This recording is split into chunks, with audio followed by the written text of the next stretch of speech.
ఈరోజు మనం చెప్పుకునే కథ వాన మన మంచికే. ఆ రోజు ఉదయం నుంచే వర్షం కురుస్తోంది. విశ్వ ఇంకా నిద్రలేవలేదు. విశ్వ, తెల్లవారింది, త్వరగా లే, స్కూల్కి ఆలస్యమవుతుంది. పైగా వర్షం ఎక్కువవుతోంది అంటూ పిలిచింది లక్ష్మి. ఒక 10 నిమిషాలు ఆగి లేస్తానమ్మా అంటూ బద్ధకంగా జవాబిచ్చాడు.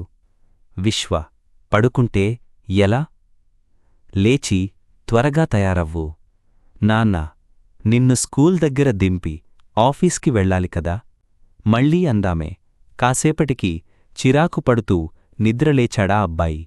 గబగబా తయారై వచ్చేటప్పటికి లక్ష్మి ఇడ్లీ ప్లేటు అందించింది. విశ్వ అవి తింటూ, ఎంచక్క ఎండాకాలమే హాయ్ కదమ్మా, వానల వల్ల రోడ్ల నిండా నీళ్లు, బురద, డ్రెస్, షూ అన్నీ తడిసిపోతాయి అన్నాడు. ఆ మాటలకు చిన్నగా నవ్వి, వానాకాలం ఎంత ముఖ్యమైందో, ఎంత అందమైందో నీకు తెలియదు. వాన వచ్చే ముందు గాలి మోసుకొచ్చే మట్టివాసన ఎంత బాగుంటుందో. మబ్బుపట్టిన ఆకాశం, గాలికి ఊగే చెట్లు, ఆకాశంలో మెరుపులు, ఉరుములు, వాన తగ్గాక ఆకాశంలో ఏర్పడే హరివిల్లు. నా చిన్నప్పుడైతే వాననీటిలో కాగితపు పడవలు వదులుతూ ఆడుకునేవాళ్లం.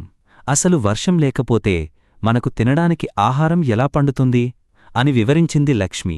అంతలోనే వాళ్ల నాన్న రావడంతో, విశ్వా, మిగతా సంగతులు సాయంత్రం చెబుతాలే, ఇక బయలుదేరు అందామే. అది 4వ తరగతి గది. కొంతమంది పిల్లలు ఆలస్యంగా వచ్చారు.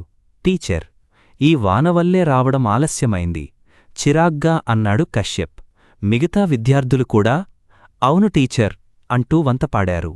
వాన విషయంలో మనం చిరాకు పడకూడదు అంటూ వాళ్లమ్మ చెప్పిన విషయాలన్నీ వివరించాడు విశ్వ.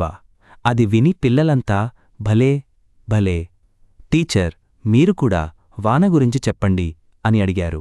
సరే, వానాకాలం మనకు చాలా ప్రధానమైంది. ఎందుకంటే వానల వల్లే మనకు నీళ్లు లభిస్తున్నాయి. నీరు అన్ని ప్రాణులకు అవసరమని మీకు తెలుసు కదా. తాగడానికే కాదు, వాన నీటివల్లే నదులు, చెరువులు, కాలువలు నిండి మన అవసరాలకు ఉపయోగపడుతున్నాయి. మరో ముఖ్యమైన సంగతి, పంటలు పండాలంటే వానలు సకాలంలో కురవాలి. అందుకే రైతులు దానికోసం ఆశగా ఎదురుచూస్తుంటారు. వానలు బాగా కురిస్తేనే పంటలు బాగా పండుతాయి. అప్పుడే మనకు ఆహార కొరత ఉండదు అని చెప్పారు టీచర్. ఒక్కోసారి పెద్ద వానలు కురిసి పంటలన్నీ మునిగిపోతుంటాయి కదా టీచర్ అన్నాడు సమీర్. అవును, ప్రకృతి విపత్తులు వచ్చినప్పుడు అలాగే జరుగుతుంది అన్నారు టీచర్. అంతలోనే గంట మోగడంతో టీచర్ వెళ్ళిపోయారు. కాసేపటికి సోషల్ టీచర్ వచ్చారు. పిల్లలంతా, టీచర్ మీరు కూడా వర్షానికి సంబంధించిన విషయాలు చెప్పరా అని అడిగారు. దాంతో ఆమె, మన దేశంలో అత్యధిక వర్షపాతం ఎక్కడ నమోదవుతుందో చెప్పగలరా అని అడిగారు. ఎంత ఆలోచించినా విద్యార్థులు సమాధానం చెప్పలేకపోయారు.